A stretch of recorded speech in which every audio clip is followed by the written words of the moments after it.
So, as I told you before, on Axoniq Platform, we have a development assistant developed. This development assistant is powered by Claude, and we can put in any prompt and get an application out of it. So let's put what we had before in requirements. I want to build a CrossFit scheduling app.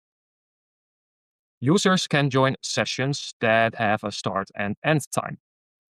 Users can only join the session once and cannot join a session if they are already part of another at overlapping time. Each session has a maximum capacity. Users register by name and email, and the email address must be unique. This is how an Axon Framework 5 application starts nowadays. So we are going to come up with a name. So it's going to come up with CrossFit Scheduler, Axoniq Cross. But I want a different name, Axoniq CrossFit Amazing Gym, for example.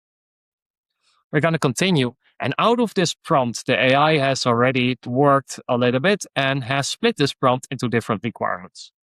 So the system shall allow users to register using the name and email address. Each user's email address shall be unique across the system. Of course, we can edit this, and we can also talk with the AI to change them. So we can also ask it to ask questions about the requirements.